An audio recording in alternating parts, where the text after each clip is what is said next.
বিসমিল্লাহির রহমানির রহিম। সামাজিক মাধ্যমের বন্ধুগণ, সংগ্রামী দেশবাসী, সর্বস্তরের জনগণ, সকলের প্রতি আন্তরিক সালাম ও অভিনন্দন।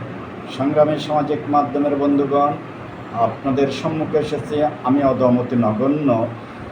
গতকালকে রাষ্ট্রপতির মিটিংয়ে হট্টগোল এবং অতীতে রাষ্ট্রপতির ভাষণে ভুয়া স্লোগান নিয়ে অতি সংক্ষিপ্ত আলোচনায় সংগ্রামী সামাজিক মাধ্যমের বন্ধুগণ, 1971 সালে মুক্তিযুদ্ধে এক সাগর রক্তের বিনিময়ে অর্জিত এই স্বাধীনতা, পৃথিবীর বিভিন্ন দেশে বিভিন্ন জাতি যখন স্বাধীনতা অর্জন করে, স্বাধীনতার পর লক্ষণীয় যে কতিপয় উচ্ছৃঙ্খল জনতাকে হত্যা করা হয় রাষ্ট্রদ্রোহিতায়, যারা আনুগত্যতাহীনতায়, যারা রাষ্ট্রীয় অনাচার সৃষ্টি করে তাদেরকে নিধন করা হয়।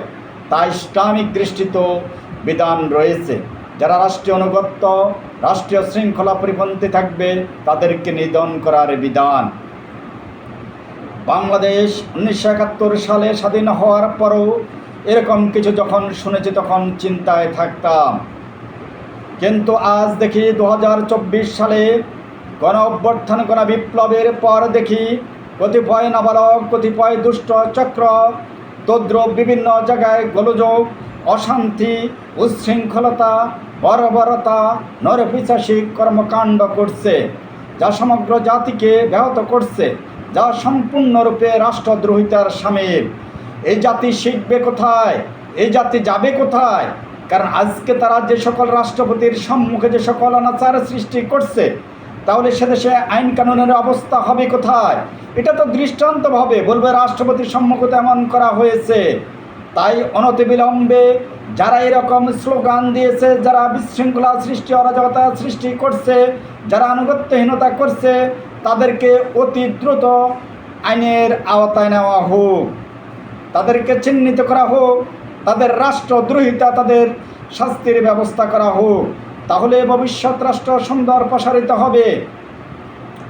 অপরদিকে যদি বলতে যাই, গতকাল স্বৈরাচার ফ্যাসিস্ট ভাষণ দিয়েছে, যা সমগ্র জাতি দেখেছে, সমগ্র বিশ্ব দেখেছে। তাতে একটি বিষয় স্পষ্ট হয়ে গিয়েছে, স্বৈরাচার আর কখনো বাংলাদেশে আসবে না। আসার মতো দুঃসাহস নেই, আসবেও না। কিন্তু স্বৈরাচার আসার পথ আছে, স্বৈরাচার প্রতিষ্ঠিত হওয়ার পথ আছে।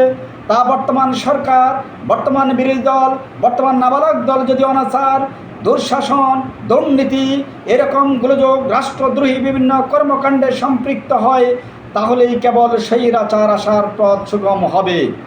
অন্যথায় বাংলায় আর কখনো স্বৈরাচারের জন্ম হবে না, স্বৈরাচারে বাংলা আসবে না, স্বৈরাচার আসার দুঃসাহসও থাকবে না। তাই আমি বিএনপির চেয়ারম্যান, বর্তমান মাননীয় প্রধানমন্ত্রীর দৃষ্টি আকর্ষণ করছি, গরিব দুঃখী মেহনতি মানুষের কথা চিন্তা করুন। দ্রব্যমূল্য ঊর্ধ্বগতি নয়,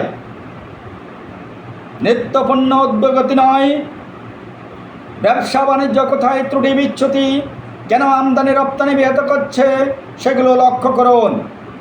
যে কোনো বিষয়ে মতামত দেওয়ার সক্ষমতা রাখি। আমি দৃঢ় বিশ্বাস করি আইনের সুশাসন প্রতিষ্ঠা হবে।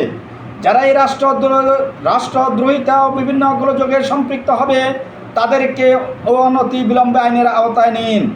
অন্যথায় এদেশে বিপর্যয় আসন্ন। কিছু নাবালক, কিছু দুষ্কৃতিকারী এদেশকে ব্যাহত করছে, স্বাধীনতা ধ্বংসের দিকে নিচ্ছে। জুলাই অভ্যুত্থান কারো একার না। দীর্ঘ 17 বছর অসংখ্য নেতা কর্মীর পাশে দাঁড়িয়েছে। জুলাই নিয়েও দাবি করে নেই। আমার প্রকাশিত বইয়ে গত 17 বছরের রয়েছে অসংখ্য লেখনী। আমার সামাজিক মাধ্যমে দেখুন, বাংলাদেশে একমাত্র আমি, যখন অনলাইন বন্ধ ছিল, শুধু আমি একমাত্র ব্যক্তি দেখুন সামাজিক মাধ্যমে পোস্ট। সর্বোপরি রাষ্ট্রে যারা অনাচার করবে তাদের আইনের আওতায় নেয়, এটাই আমার প্রত্যাশা। বাংলাদেশ জিন্দাবাদ। শহীদ প্রেসিডেন্ট জিয়াউর রহমান অমর হোক, দেশনেত্রী বেগম খালেদা জিয়া অমর হোক, বিএনপির চেয়ারম্যান, বর্তমান প্রধানমন্ত্রী জিন্দাবাদ। আল্লাহ হাফেজ। আসসালামু আলাইকুম।